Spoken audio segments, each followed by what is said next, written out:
Pendant toute l'année 2018, j'ai accompagné dans les rues de Lyon les éducateurs du SAMU social.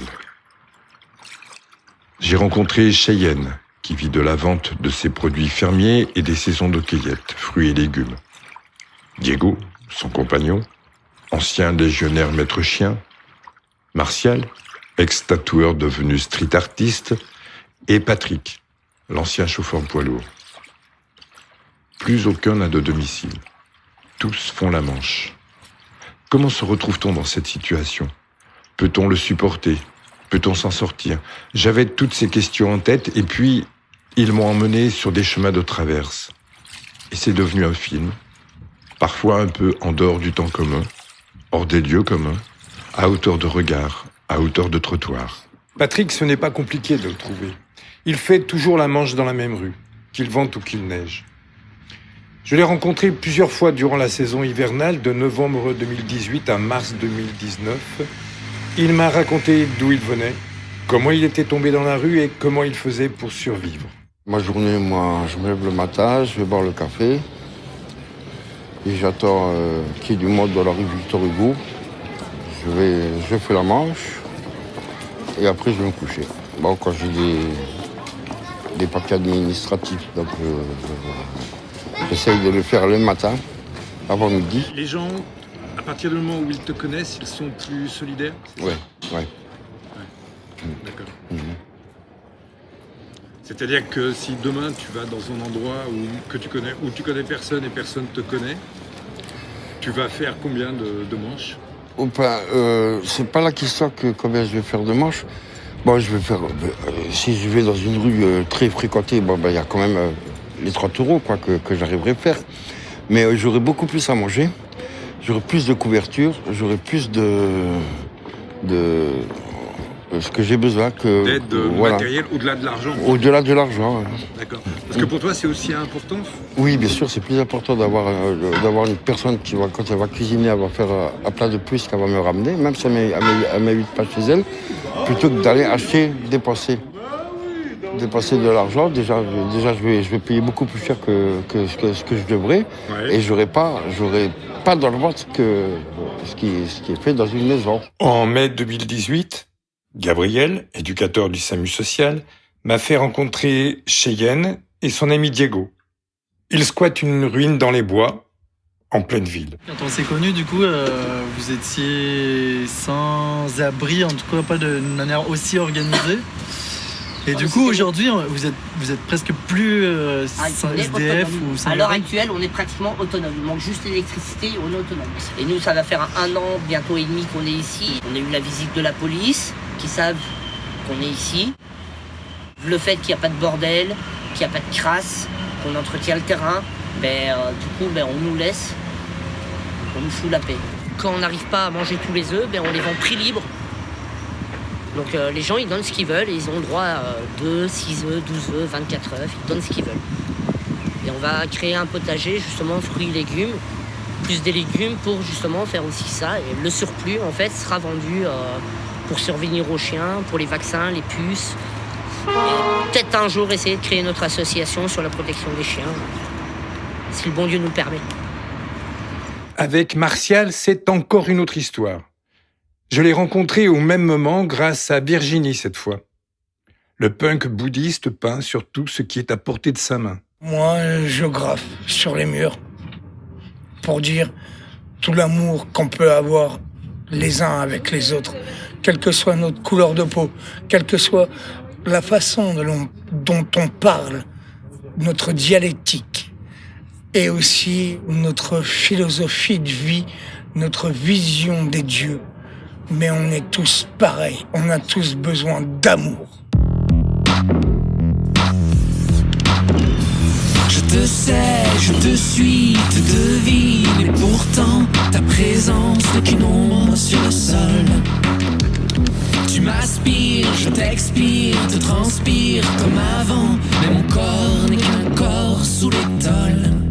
Dans ce ciel noir, cette oiseau noire, tournoyé au-dessus de nous, immense et cher, décharné, que peut-être demain il aura nettoyé avec ses frères Et ainsi, cette guerre, pour une fois, terminée.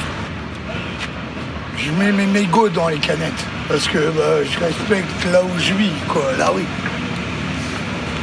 Et je rebois dans la canette, j'avais le mégot dedans. Est-ce que la mémoire des mains que je sens dans ce sable fin? Est-ce que la mémoire des mains sur ta peau, je me retrouve enfin?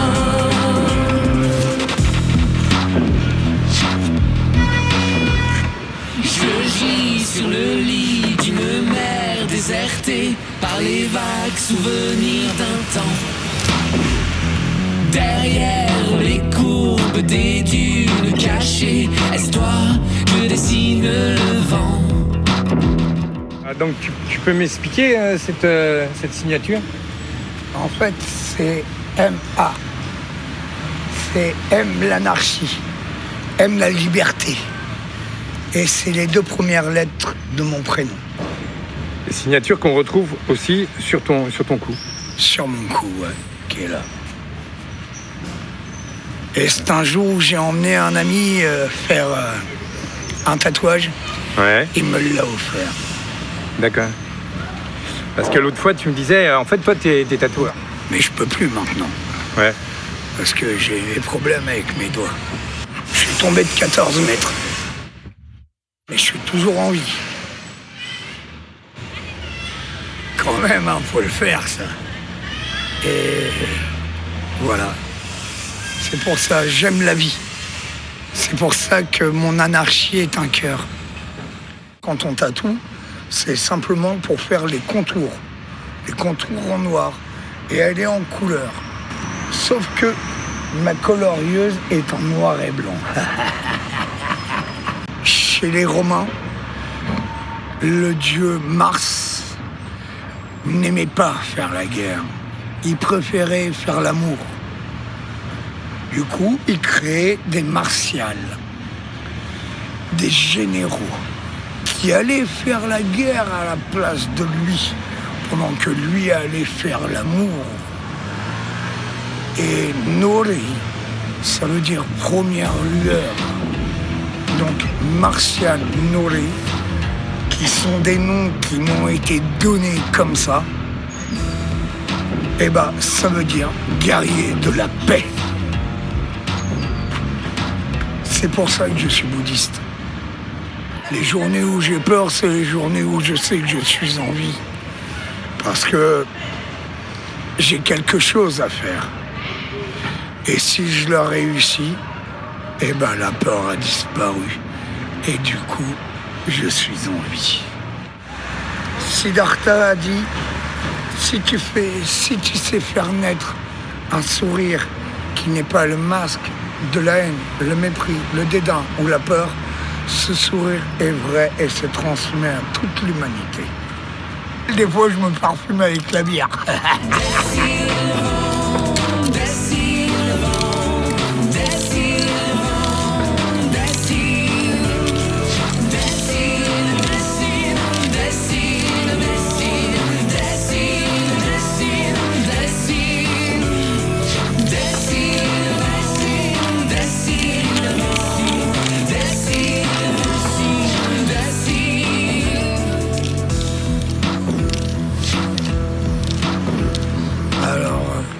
Mon parrain, qui est le frère de ma marraine, qui sont les fils de la sœur de ma grand-mère, lui était Huitendai d'Aikido. Donc il m'a appris ça. À toucher correctement le corps. Tu peux le faire sur toi ou... Toucher là. Ouais. Toucher là. Toucher là. Toucher là. Toucher là. Toucher là, évidemment. Et alors, c'est quoi? Les jambes. Ouais. Donc, Aikido, c'est savoir se défendre en étant très féroce. Mais ensuite, puisqu'il m'avait appris ça, j'ai fait du judo.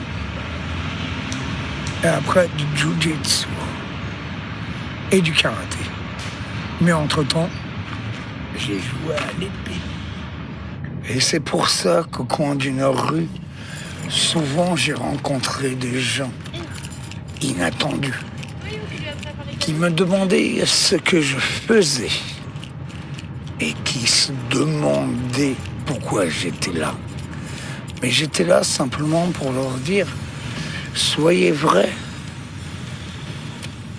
soyez vous-même, soyez des êtres humains, des gens bien. » Je me souviens encore de la première fois où une personne, alors que j'étais assis par terre, m'a dit « Vis ta vie correctement, vis ta vie avec les gens, vis ta vie simplement. » Et c'est ce que je fais. Être punk, c'est être libre. Ouais. Punk, c'est pas simplement un mouvement musical. Non, c'est un mouvement qui va avec la même chose que le bouddhisme. C'est de la philosophie, une philosophie libertaire. J'ai retrouvé Maude, chef de service du SAMU social à Perrache. Alors les budgets sont plutôt en augmentation sur l'urgence sociale, mais parallèlement les besoins en termes de places d'hébergement explosent. En 2010, il y avait 100 à 130 personnes qui appelaient le 115 et qui n'avaient pas de place. Et aujourd'hui, on est à plus de 2000 personnes qui appellent le 115 et qui n'ont pas de place. D'accord. Donc malgré des budgets qui augmentent, le nombre de personnes à la rue explose. On a rencontré, c'était 2600 personnes différentes et qu'on en a ciblé que 170. Alors qu'est-ce que tu appelles ciblé ? C'est-à-dire que c'est des personnes que vous suivez, que vous... C'est des personnes ciblées, du coup, ça veut dire quoi ? on décide de les accompagner. Elles ont une assistante sociale, un médecin, etc. Et elles sont dans la rue parce qu'il manque beaucoup de places d'hébergement et qu'elles n'accèdent pas au logement. Donc elles sont dans la rue pour des raisons politiques qui n'ont rien à voir avec les démarches qu'elles font, etc. Cet aller vers ceux qui ne demandent plus rien, c'est que justement, on a considéré que tous les dispositifs de droit commun qui ont pu être échafaudés depuis 25 ans étaient inopérants pour ces personnes-là. Parce que tellement déshumanisés, désocialisés. Donc se sortir de toutes les embrouilles, toutes les difficultés qu'on a rencontrées, tous les obstacles qu'on a rencontrés dans la vie, s'en sortir fait partie de la survie. C'est aussi ce vers quoi on est porté. Moi, ce lieu, il me fait penser à une dame, du coup, qu'on a rencontrée. Où au départ, je crois qu'elle nous faisait quand même un peu flipper, quoi, parce que elle avait quand même une façon d'être à l'autre assez, comment dire, ça dégageait un peu de violence, quoi. Il y a aussi souvent la question de l'alcool qui est présente et qui fait que l'alcool permet de tenir, mais en même temps, on sait qu'elle a des effets délétères. Mais les gens savent cela, mais ils disent souvent, si je veux m'en sortir, il faut que je m'arrête aussi de boire. Mais en réalité, on sait bien que ça, c'est quelque chose de très, très, très compliqué. Et puis, au fur et à mesure des rencontres, en fin de compte, on s'est mis à aller au bain-douche, en fait, de manière assez régulière avec elle. C'était une des seules demandes, en fait, qu'elle avait pu avoir par rapport à nous. Et où en fait on s'est retrouvés du coup à lui frotter le dos dans la douche et du coup à créer un lien de confiance qui a permis après derrière de faire en sorte qu'elle raccroche au niveau du soin, qu'elle retrouve un habitat, Mais ouais, ce qui est rigolo, Samus, c'est que tu sais pas où tu vas te retrouver avec les personnes, quoi. Donc cette question de la sortie, elle est à la fois tout le temps présente et à la fois elle peut s'avérer lointaine, difficile à atteindre. Mais là-bas, c'est une autre personne qui n'est plus là maintenant. Ouais. Qui avait installé son canapé.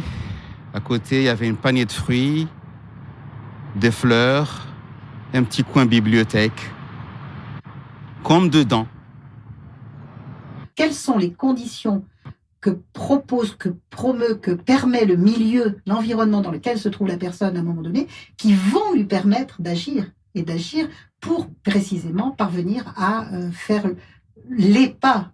Ça peut être des petits pas, mais les pas pour s'en sortir. S'en sortir, c'est-à-dire avoir le sentiment de s'en sortir. C'est quelque chose aussi de très subjectif finalement, hein, le s'en sortir. Mais ces personnes, elles ont une manière d'être au monde qui bouscule parfois les normes, les idées reçues ou les attendus de la société. C'est quoi être dedans? C'est quoi être dehors?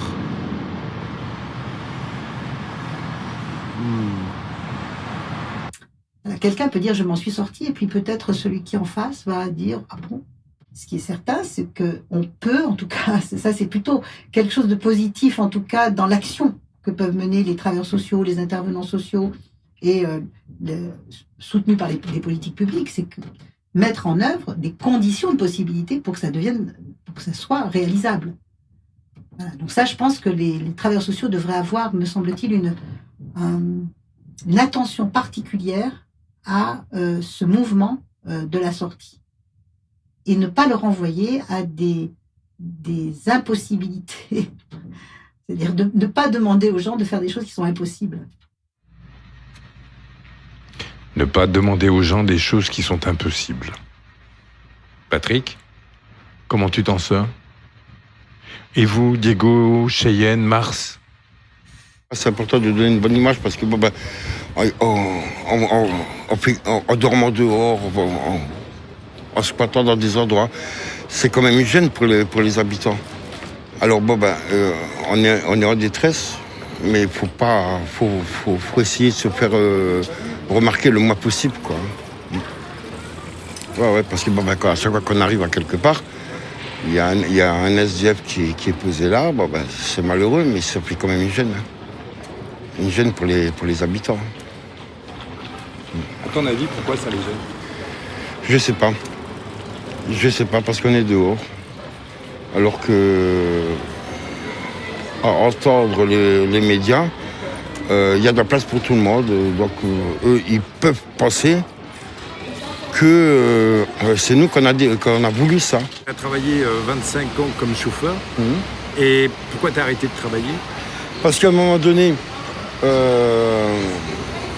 j'avais arrêté un employeur et j'étais chez un autre employeur dans l'eau. Hein, la compagnie des eaux, quoi. Hein. D'accord. Ouais, c'était à Marseille, la ville. Et je me suis brûlé le pied. Et après cet accident, j'ai été voir mon docteur, je me suis plaint de vertige. Et lui, il croyait que c'était un problème dans la tête qu'il avait. Et puis donc j'ai été soigné par des médicaments forts et j'ai pu retrouver de boulot. Le jour de mes 45 ans, j'ai pris le premier train, j'ai pris le premier train, je me suis retrouvé à Clermont-Ferrand et j'ai dit j'arrête de boire. Je suis resté 2 mois à Clermont-Ferrand avec l'argent que j'utilisais en 10 jours avec l'alcool. Je suis resté 2 mois à Clermont-Ferrand et là j'ai découvert des endroits en France où on peut y aller, qu'on est carrément à l'abri, on n'est pas dehors et tout. Mais le problème, c'est que là-haut, il n'y a rien. Il n'y a pas de travail, il n'y a rien du tout. Parce que pour une solution, pour avoir une solution, un appartement, quoi, une solution pour le logement, il faut avoir un travail. C'est pas avec le RSA qu'on y arrive. Il faut avoir un travail. Et puis donc, là-haut, c'était fini. Hein. Depuis 10 ans. Que je commence réellement à chercher de quoi me remonter, j'ai l'impression que rien n'a bougé. J'ai l'impression d'être, vis-à-vis du service social, d'être à nouveau à la rue. Qu'il faut s'occuper des autres, mais les autres, c'est exactement pareil. Là, j'ai été voir mon assistant social pour lui dire qu'il y a des problèmes, il y a des gros problèmes avec la domiciliation. Donc ma domiciliation n'est plus à jour. Et puis elle m'a dit qu'il faut refaire le contrat de réinsertion. Donc elle sait très bien que si je remonte Dans la même association, le premier truc qu'il va faire, c'est une domiciliation. Et c'est reparti encore pour un an de galère. Ça fait 4 ans que je suis chez elle. 4 ans qu'on me promet au moins une place dans un foyer. Au moins. Ça fait 4 ans qu'il ne faut rien du tout. Mais moi, quand je vais dans cette association, j'ai l'impression qu'ils ne me disent pas en face, mais j'ai l'impression que je suis de trop. Je suis de trop, comme s'ils me poussaient vers le... Bon, ils ne le font pas, mais ils le font comprendre. Alors moi, déjà comme ça, on ne peut pas travailler. On ne peut pas voir, moi le courrier, je le cherche une fois tous les 6 mois. En plus, j'ai un téléphone. Quand il y a des rendez-vous, ils m'appellent, non, ils me le mettent dans la boîte aux lettres, comme ils savent que je ne vais pas chercher le courrier, parce qu'à chaque fois, on me pousse psychologiquement vers la porte. Pour lui, salon, plus simple. Pour sortir de rigoler. Et de lui montrer ça que j'ai une liberté. Mon père. J'ai déjà mon père dans la maison. Il faut pas mal, tu vois. On peut officiel une nouvelle diffusion. Voilà, vivre cette liberté. C'est pour ça que j'ai envie de faire ça. Pendant ces longues nuits, Martial faisait encore entendre une autre voix. Sa colère est incandescente, chauffée au rhum, à la 8-6 et à l'acétone de ses bombes de peinture. Elle fait trembler les méchants et rire les enfants qui voient en lui un des derniers pirates de la vie. Il me parle de ses origines bretonnes, de ses voyages passés et à venir, du livre qu'il écrit sans cesse et dont il perd les pages une à une, quand il ne les note pas dans de petits carnets. Alors attends là, parce que moi je vais me mettre à l'endroit là.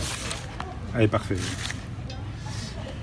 La mère, le père, les enfants et ceux qui s'envolent pour la liberté. Ce cactus, je le vois comme une famille. Ouais. Une famille libre dans le désert. Mais qui reste que des fantômes. Elle me trompe. Comme c'est dans la chanson d'Ayam. Une habitude. Simplement habitude. Ouais. On ne nous voit plus. Nous sommes transparents. Une habitude. N'ayez pas peur, madame. C'est pas à votre sac que j'en veux. C'est juste la porte que je tiens pour vous. Si je me souviens bien les phrases. Je n'en veux pas à votre sac. Je tiens juste la porte pour vous. Je crois que c'est ça. Et elle est belle, cette chanson, d'ailleurs. Et qu'est-ce que tu veux dire par invisible, mince? Des fois, on ne voit pas les gens. Tu vois, devient ça aussi, cette habitude.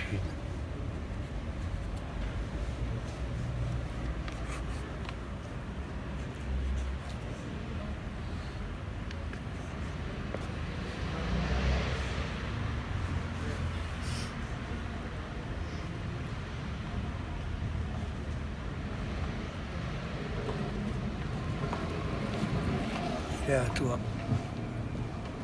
Diego, comment tu conçois la Manche, toi, pour toi? C'est plutôt un travail, plutôt une corvée, plutôt... Comment tu penses ça? Alors je sais pas trop comment j'y pense en fait. C'est juste un moyen de survie quand on fait pas les saisons ou quoi. C'est juste un moyen de survie. Ouais. Ça passe le temps, au lieu de faire des conneries, on fait la Manche, on rencontre des gens, on est ouvert à toute personne, tout public. Donc voilà. Après les chiens, ça aide beaucoup pour attirer les gens. Mila. Les petits comprennent pas tout. Hein. Et toi, Cheyenne, comment tu conçois la Manche? Moi, c'est comme un travail. D'accord. Et tu te souviens la première fois que tu as fait la Manche? Ouais. C'était facile, c'était... Ça va. Ça va. Après, moi, j'ai commencé, mais je faisais pas du tape-cul comme on fait à rester assis. Moi, je bougeais et je demandais de l'argent directement en marchant. Ouais. Donc, c'était plus simple. Et pour une fille, c'est 3 fois plus simple de faire la Manche. D'accord. Ça attire plus l'œil des gens, des hommes comme des femmes.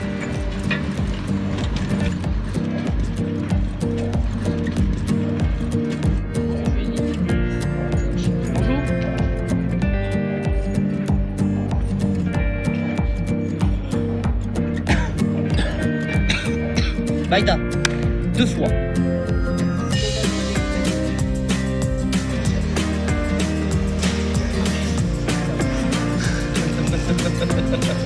Faudra couper cette scène là où elle dit ta gueule, les gros mots et tout, ça va pas. On la refait, elle est pas bonne. On la refait, elle est pas bonne, on la refait, allez hop. On va plus de sérieux là. Mais ça fait 2 fois que je te dis, il trouve juste là. Mais oh, bébé, s'il vous plaît, déjà hier, Du coup, tu nous parlais un peu de la manche tout à l'heure. On a des jours spécifiques, donc on fait pas la manche le lundi. Parce que lundi, vu que je fais la manche le week-end, samedi, dimanche, et que tout le monde travaille pas. Donc du coup, samedi, dimanche, je suis à la manche. C'est moi qui te remercie, Vincent. Et le lundi, c'est un peu comme un dimanche après-midi. C'est plus du tourisme, donc du coup, on se repose le lundi jusqu'à la fermeture du magasin, 21h, où on demande en fait notre nourriture, les sacs de croquettes pour les chiens. On vit que de solidarité en fait. Bonjour. On n'est pas le même principe qu'un mec qui vit réellement dans la rue avec son chien à faire la manche tous les jours. Je me suis fait avoir. Ouais,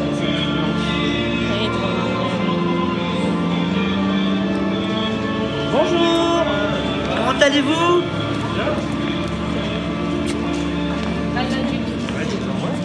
Je suis catholique pratiquant en fait. Ouais.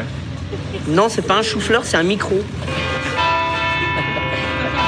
Ouais, ça fait barbier, ouais. Il faudrait que je coupe aussi.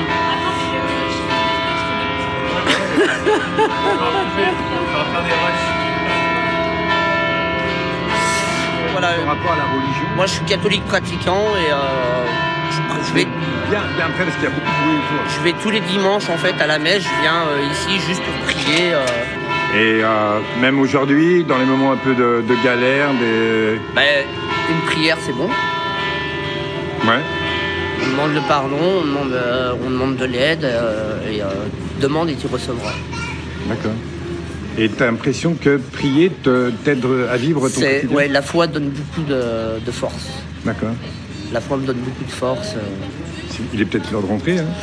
Ben là, j'attends. T'attends que tout le monde soit rentré? Ouais.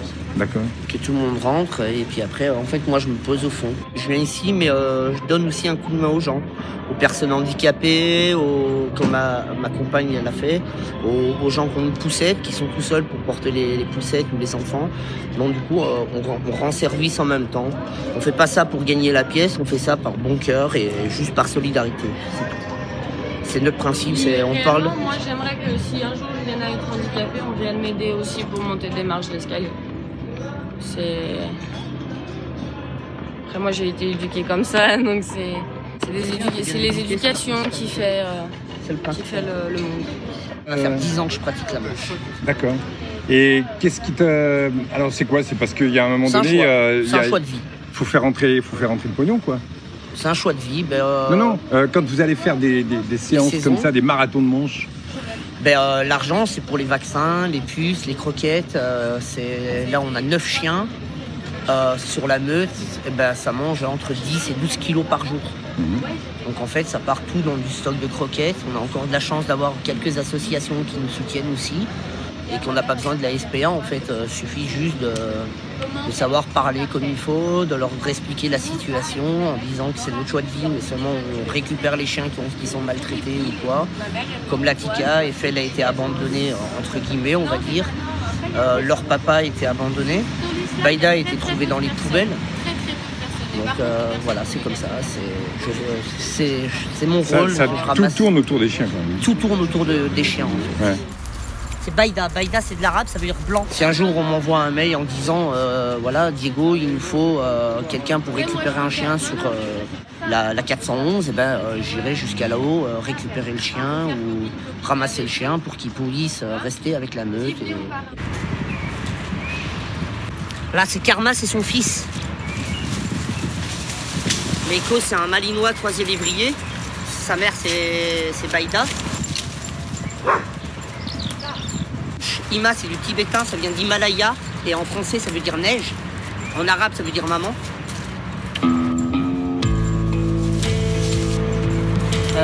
Après, on a Tika. La Tika, Mine.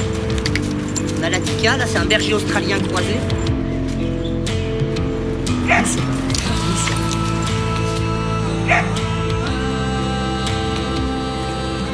C'est un chien qu'on a été récupéré dans un appartement qui était attaché à un radiateur avec du Chatterton sur la gueule. Mantra.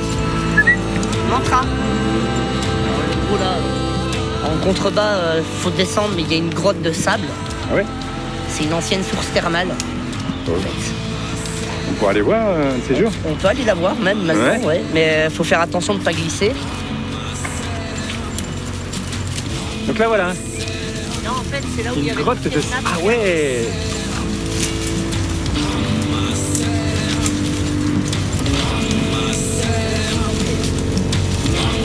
Impressionnant. Je sais pas si vous avez un flash. Ça fait combien de temps que vous avez découvert cette grotte là? Au tout début qu'on est arrivé. On reste pas dans notre coin à marmonner, à garder nos faiblesses ou ce qui va pas en fait. C'est ben voilà, il y a ça qui va pas. Et après, elle me dit, bébé, bon, j'ai un peu la main légère sur l'alcool par exemple. Ben, elle va me dire, bébé, tu bois un peu trop et tout. Je dis, ah bon, mais d'accord. Hop. Puis je lève le pied en fait. Faut s'accorder en fait, sinon notre couple il fonctionnera pas. Et nous, on veut vivre comme ça, on se bat pour nos chiens, et elle, ça lui correspond, et moi, ça me correspond. Elle aime plus les chiens que moi, et moi, j'aime plus les chiens que elle. C'est nickel. C'est le principal. À ce point-là, le rapport au chien est à ce point-là. Le rapport à nos chiens. Si un jour on me demandait de choisir entre mon homme ou mes chiens, je prendrais mes chiens. Parce que je veux pas qu'on euthanasie mes chiens. Mes chiens, c'est toute ma vie. Et moi, c'est pareil.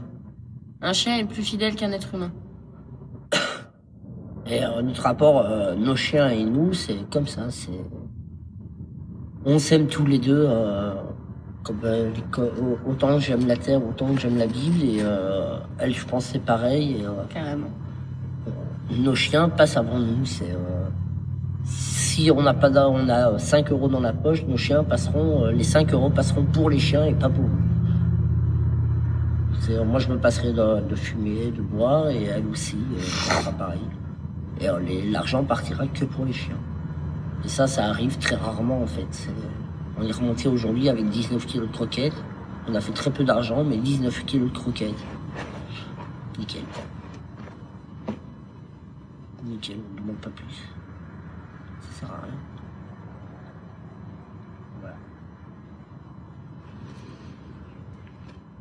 C'est une vie qui te correspond, Cheyenne? Carrément.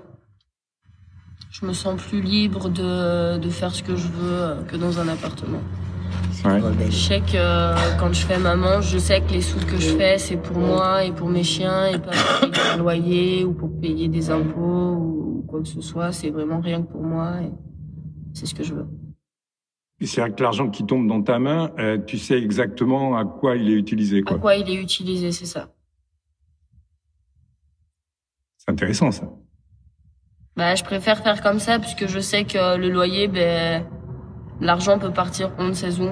Et pour moi, l'argent que moi je fais, c'est pour ce que je veux et pas pour ce que les gens veulent que je fasse, tout simplement.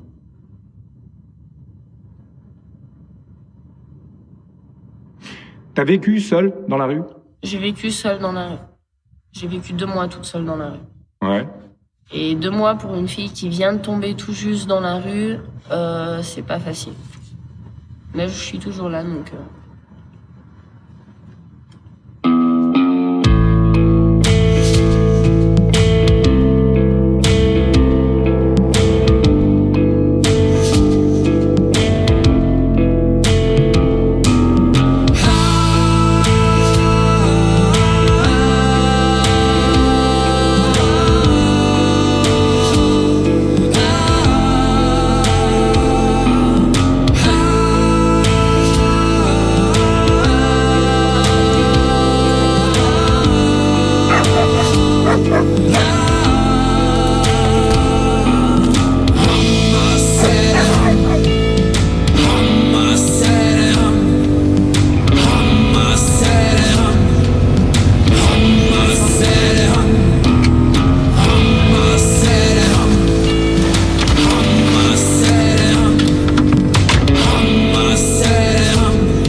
Selon que l'on soit une femme, un enfant ou un homme, jeune ou vieux, valide ou non, la nuit prend d'autres formes.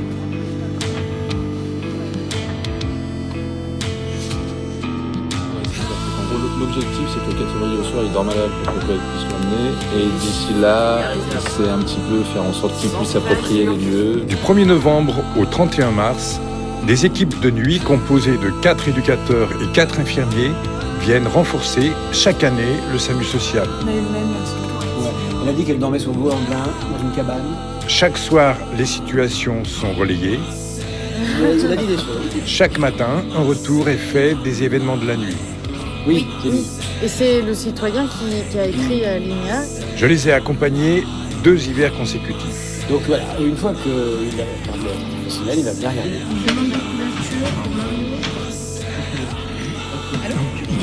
Explique-moi comment ça se passe.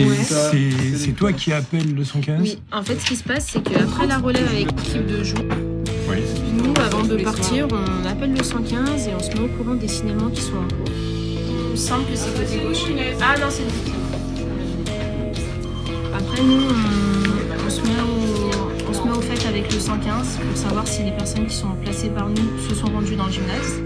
Généralement, quand ils signalent, on récupère leur nom, leur numéro de téléphone et puis une adresse. Et on va les contacter, vu qu'on a un numéro, pour leur dire qu'on passera peut-être d'ici 30 minutes, 3 quarts d'heure. On essaye de les informer avant.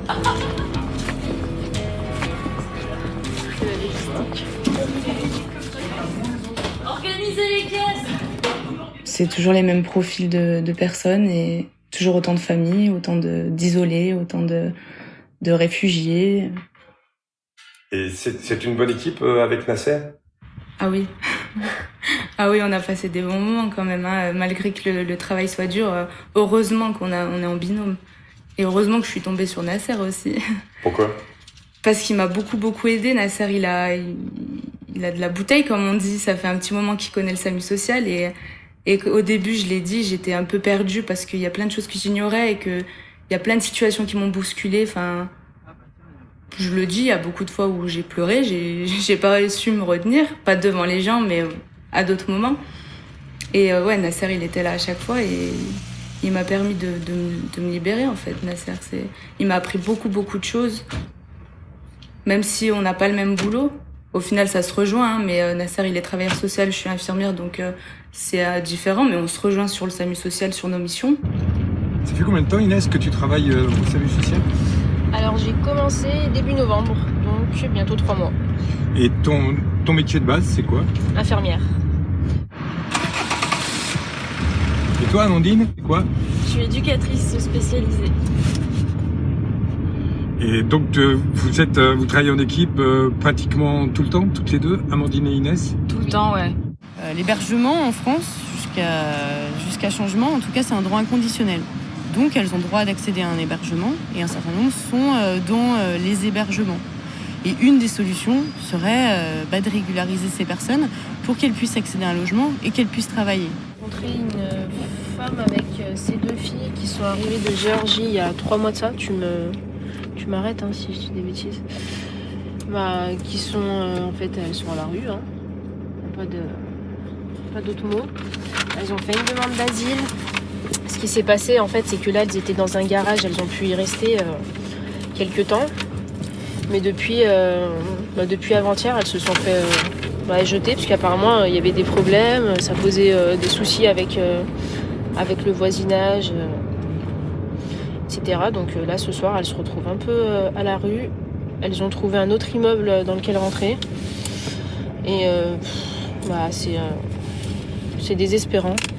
Il faut retravailler cette question des engagements et qu'est-ce que nous voulons en vision partager en bien commun. Parce que le temps presse. Quand on regarde cette question à la fois des inégalités, de la pauvreté, on sait tous que la pauvreté n'a pas baissé et même qu'elle augmente en intensité. Elle est stable, hein, mais elle augmente en intensité. Et puis, il y a la grande question qui nous attend demain, c'est la question des migrations. Alors, le SAMU social a été créé au sein d'Alinéa. Alors non. Comment tu définirais ça ? C'est un service d'Alinéa ? C'est quoi ? C'est un service d'Alinéa, parce que le SAMU social a été créé par Xavier Emanueli, c'était en 94. en 1994. Donc du coup, voilà, nous à l'époque, quand on avait commencé, c'était la veille sociale. Ça s'appelait pas le SAMU social, ça s'appelait la veille sociale. Et du coup, voilà quoi. C'est un service à la base qui était géré par pas mal d'associations. Il y avait entre-temps le Père Chevrier et Régis à l'époque, parce que l'INEA avant s'appelait Régis. Et donc du coup, ça a fixé les équipes aussi. Bien sûr, ça a fixé les équipes. Et les savoir-faire. Voilà, exactement. Alors là, je crois qu'on va s'interrompre un moment, parce qu'on arrive... Là, on arrive, voilà, on va aller voir une personne qui est dans une caravane.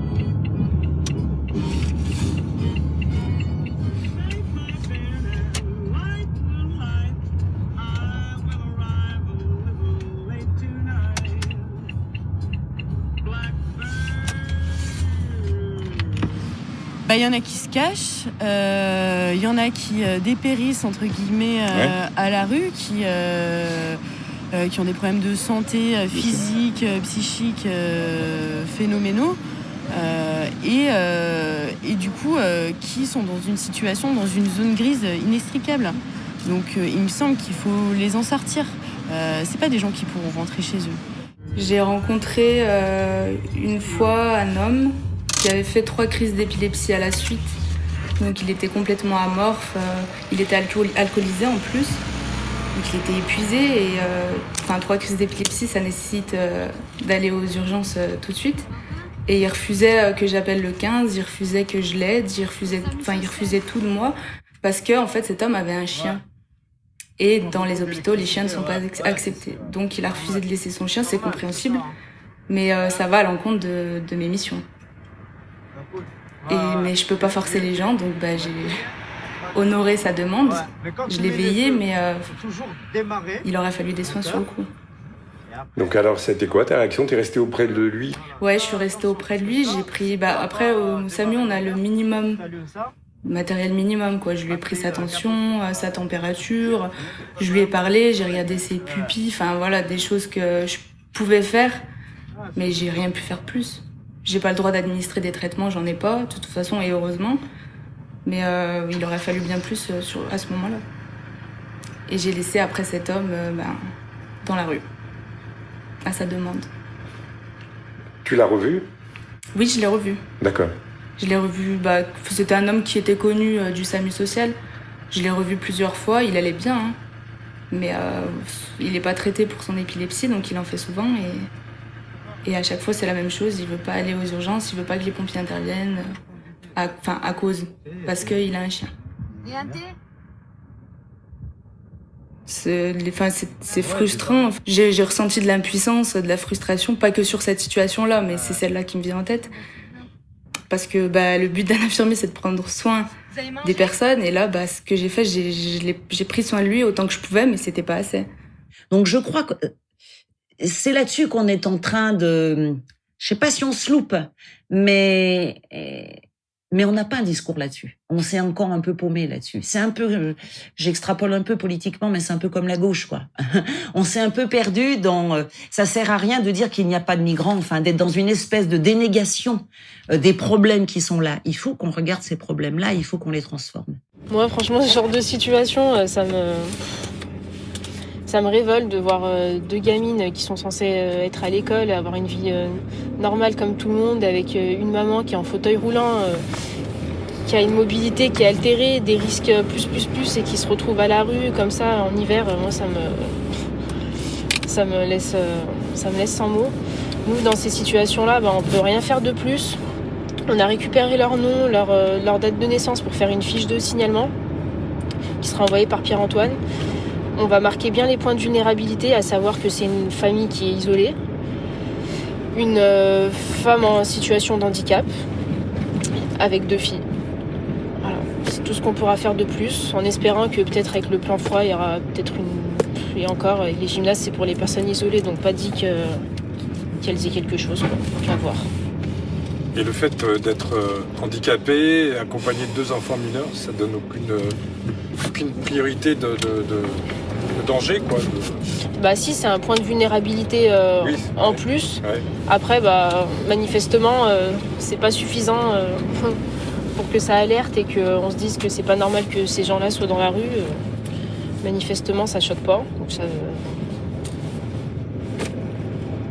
mais nous malheureusement de notre position on peut rien faire de plus. Ouais, on est impuissant.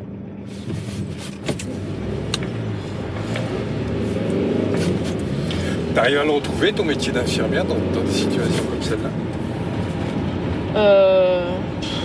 Franchement, non.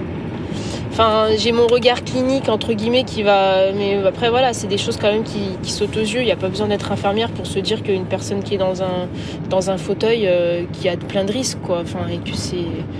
Donc non, enfin, en tant qu'infirmière, on fait des choses concrètes. Il y a quelque chose, il y a de la... Alors que là, on a donné des couvertures et ils vont rester dans leur galère, quoi. Enfin, et là, ouais, non. Je me sens pas soignante, en fait. Là, je suis pas en train de les soigner, je suis en train d'éviter qu'elles crèvent de froid, quoi. Vous avez faim? Je sais pas comment le dire. Là, il a la gamelle? Ouais, ok. Il a pas d'appétit, peut-être, non? Ouais, je sais pas ce qu'il dit. Ah, ok. Mais là, t'as vu, il est tout rouge. Ah, Valentin! Pourquoi? Là, visage. Comme ça. Rouge. Nos missions pour les infirmiers et même pour les travailleurs sociaux, c'est d'orienter les personnes vers les bonnes institutions. Mais aussi, en tant qu'infirmier, on est amené à faire de la prévention, de l'éducation thérapeutique. Par exemple, quand une personne est diabétique, il y a des choses à ne pas faire, à ne pas consommer, l'alimentation et tout ça. Après, dans la rue, je sais que prendre un traitement depuis la rue, c'est parfois impossible. Donc ça, après, c'est plus compliqué, mais c'est de les mettre en lien avec les bonnes institutions. Mais c'est un travail de longue haleine. Quand une personne est malade depuis des années, c'est pas notre passage du soir à l'instant T qui va tout changer. Ça se fait sur du long terme. À lui faire reconnaître qu'il a le droit à l'accès aux soins comme tout le monde. We come tomorrow. Tomorrow.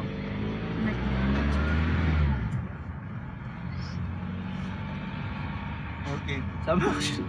On dirait des Indiens. Ok. Allez. Ciao. Ciao. Ciao. Merci. Ciao. Allez. Ciao. Si on arriverait à... Ou il arriverait à comprendre un peu le français, on aurait...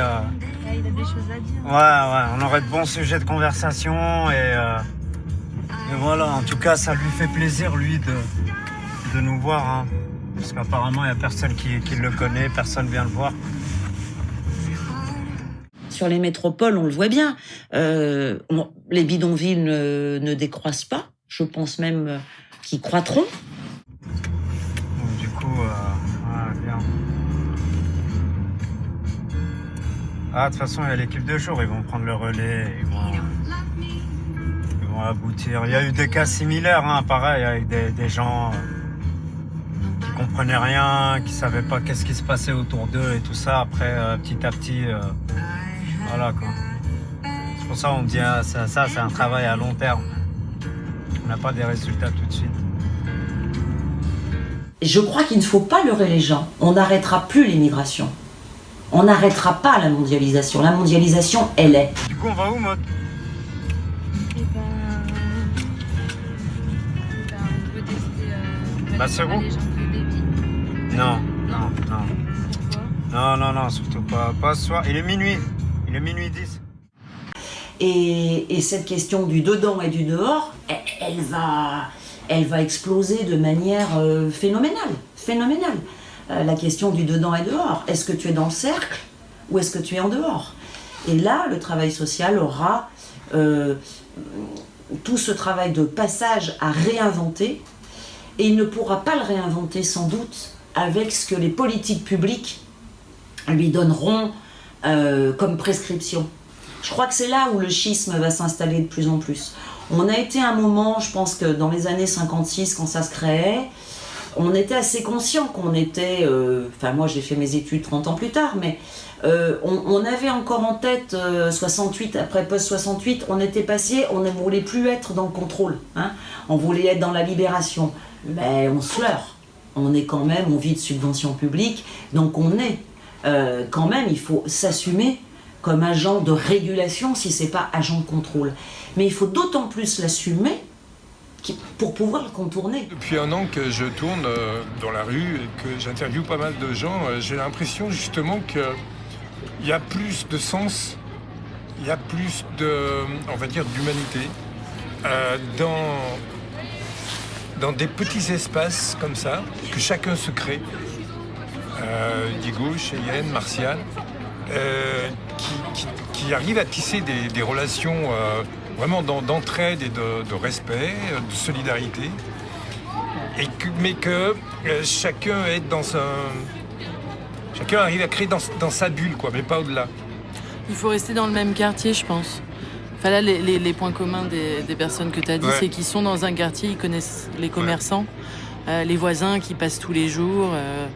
Et puis, même pour les riverains, je pense, de voir toujours la même personne, on papote, on lui apporte de plus en plus à manger, on personnalise aussi ce qu'on donne en fonction des goûts, et ça donne une humanité, je pense.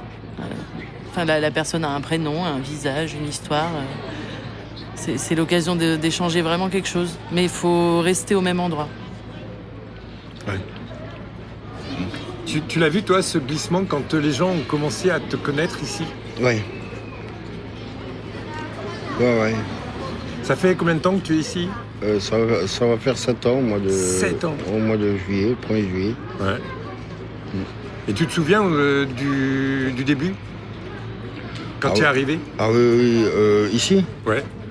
Oui, bien sûr, les gens ils me regardaient de haut, ils avaient peur. Il faut dire que la rue était très insécurisée quand je suis arrivé. Et puis donc la nuit, dès qu'il commençait à faire nuit, il y avait toute une bande de jeunes qui se montraient de partout. Et puis moi, ce que je faisais, je ramenais les gens. Quand je voyais qu'ils avaient peur, je faisais traverser ces zones-là, je les ramenais jusque devant chez eux pour les... Et c'est là après que les gens ils ont commencé à me regarder. C'est-à-dire que c'est des personnes qui en effet vont pas se défendre, ne vont pas avoir de famille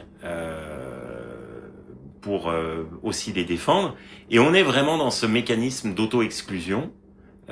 Et casser cette spirale, elle est difficile parce que en fait il faut se mobiliser à tous les étages, avec les premiers concernés, avec les riverains, avec les élus, avec les pouvoirs publics. Les fêtes de Noël, passer seul, Noël c'est quand même des fêtes où on n'est pas seul.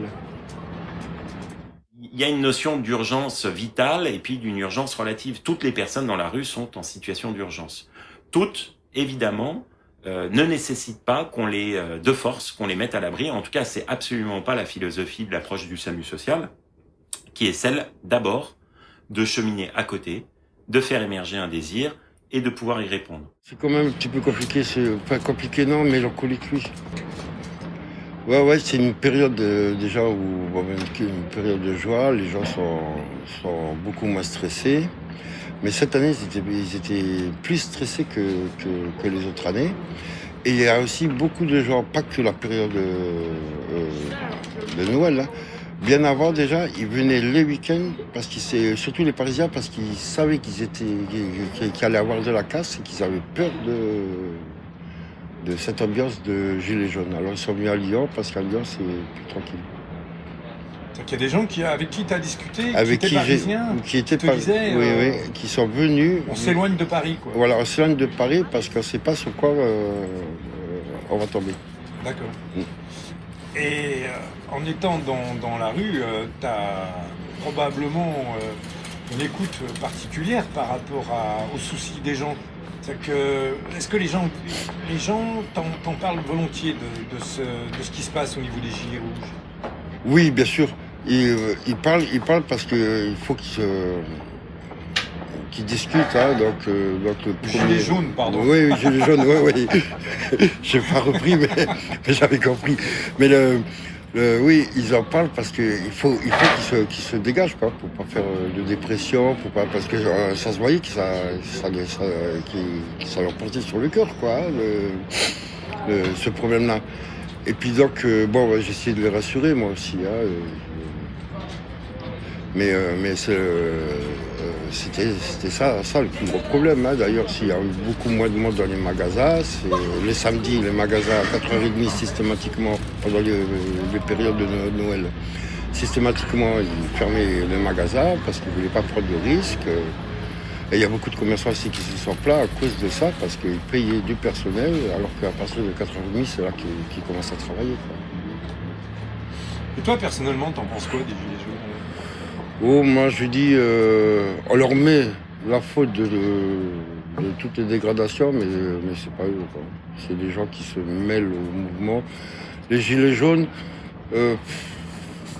ce que j'en pense, au début, je pensais que c'était une bonne cause, mais à chaque fois, ils trouvent quelque chose d'autre pour remanifester. On est dans une logique productiviste. On est dans une logique, d'abord, culpabilisante. Si t'en es là, qu'est-ce que t'as fait pour en être là? J'observe d'ailleurs que la France est, de tous les pays européens, je crois, avant-dernier dans la peur de devenir sans-abri. Comme si c'était une espèce de chose honteuse qui vous tombait dessus. Or, la réalité de la grande précarité, c'est pas ça. C'est qu'on ne tombe pas dans la rue. C'est de multiples fractures. Rupture évidemment familiale, c'est-à-dire dès la petite enfance, on a plus d'un tiers des gars de la rue qui ont connu ces ruptures affectives très fortes. Rupture avec le soin. Voilà, on a fermé quelques 70 000 lits en psychiatrie en l'espace de 20 ans, alors que la population française a continué à croître. Évidemment, on n'a pas moins de personnes malades. Et le grand scandale, c'est que finalement, cette fonction asilaire qui se jouait hier dans les hôpitaux psychiatriques se joue aujourd'hui en prison, dans la rue, mais de gens qui sont d'abord de grands malades. Le problème du travail social à l'heure actuelle, c'est de saisir toute la complexité du travail social, c'est de comprendre ce qu'attend quand même la société. Et la société à l'heure actuelle, c'est rude. Elle attend du contrôle, elle attend du flicage, elle attend de l'enfermement. La marge, désormais, elle est bien identifiée. Elle est de moins en moins supportée par le reste de la société, qui est dans une espèce de... Parce que le libéralisme, le consumérisme a fait que on nous a installés dans une espèce de peur du déclassement qui est complètement absurde. On est en train d'adopter la politique du chacun pour soi. Le travail social, ça peut pas être le chacun pour soi. On est obligé d'être dans la construction de l'autre. Le travail social, c'est penser l'autre. Et on pense l'autre pourquoi? Pour se penser soi-même. Donc il va falloir impérativement qu'on ait à nouveau, nous, en termes de métier, de pratique sociale, il faudra qu'on ait à nouveau un discours très fort, j'ose pas dire très engagé, sur ces questions-là. Moi, ma ligne, c'est de dire, on est aujourd'hui dans un modèle économique qui est très excluant. Je fais pas de politique, même si j'ai une idée sur cet excès de libéralisme, mais en tout cas, on peut faire ce constat que tout le monde ne peut pas rentrer dans ce train. Et que si c'est ce modèle-là de société qui a été choisi, ou qu'on subit, peu importe, il faut considérer que les effets de ce modèle économique doivent être corrigés, compensés d'une façon ou d'une autre. Il y a des jours où c'est comme ça. Tu vois un pied dans la merde. Mais une fois que tu t'es décrotté, voilà, tu te relèves. Et tu continues à avancer. C'est la vie, elle est comme ça. Elle est dure, il faut savoir s'en y faire. Il y a un enjeu aujourd'hui qui est très fort, c'est ce plaidoyer de dire c'est pas une fatalité. C'est pas parce qu'on a 15 ans de rue qu'on est condamné à finir ses jours dans la rue. Oui, ça sera difficile d'en sortir, mais c'est possible. Mais bon sang, donnez-nous les moyens d'avoir des outils pour sortir de la rue. Et aujourd'hui, mon cri du cœur, il est plutôt de ce côté, de se dire, dans le cadre d'un plan de pauvreté, même ceux qui tiendront peut-être de très très très très loin la corde, on a besoin de leur laisser un bout de corde. En fait, tu t'es fait virer du hall d'immeuble où tu dormais. Ouais, où je dormais. Ok. Ouais, ça n'a pas plu à quelqu'un. C'est comme ça. Et les commerces, ils acceptent de garder tes affaires, là? Ouais. C'est comme la tente qui reste par terre devant le Becker. Voilà, quoi, ça fait plus d'un mois qu'elle est posée là. Ils font rien. Les flics, avant, ils venaient me dire bonjour avec mon prénom. Maintenant, ils viennent même plus me voir. Système de merde, quoi, où on nous laisse crever dehors. Moi, t'as pu me dire que t'en pouvais plus d'être à la rue, t'en pouvais plus de dormir dehors, et qu'en fait, ton choix, il est de refuser la société en tant que telle. Ton choix, il n'est pas de dormir dehors. Et que du coup, c'est ce jour-là où l'amalgame qu'on peut faire souvent de il a choisi de vivre dehors, c'est son choix et il est bien, et voilà. En fait, c'est pas ça le choix que tu fais. Le choix que tu fais, c'est un choix d'anard, c'est un choix anti-politique, c'est un choix de ce que tu veux, c'est un choix d'emmerder la paperasse, c'est un choix, mais c'est pas le choix de dormir dehors en fait. Et ça, c'est important. Mais pourquoi tu fais le rapprochement entre solitude et vivant à la rue? Alors, il y en a qui sont solitaires dans la rue. Moi, je suis quelqu'un de solitaire. Sauf maintenant que j'ai rencontré Cheyenne et tout, ça va faire 3 ans qu'on est ensemble. Et mais on reste un couple solitaire. On est ensemble tous les deux, mais on reste loup solitaire en fait. On reste dans notre coin avec nos chiens, nos poules, et on ne demande rien à personne en fait. D'accord, tu t'imaginerais pas vivre en communauté plus nombreuse que votre couple? Non, parce que qui dit communauté dit règles, loi. On a nos règles, on a nos principes, et c'est à prendre ou à laisser en fait. On est comme on est. Et avant de rencontrer Cheyenne, il y a des moments où tu as pu souffrir de cette solitude? Ouais, assez bien. Ouais. Assez bien. Jusqu'à penser, aller même souvent voir au suicide ou des trucs comme ça. D'accord. C'est la vie, c'est comme ça, mais bon, faut garder la foi, et grâce à la foi, je suis toujours là. Et alors, tu dirais que ce qui t'a sauvé, c'est la plutôt foi, Cheyenne en ou fait. plutôt la foi? Les deux. Les deux. Pourtant, on a 16 ans d'écart. C'est les deux qui m'ont sauvé. C'est la foi et elle. Voire peut-être même plus elle. Ouais. Ah, ça c'est une bonne question, ça.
a des fois où on pense.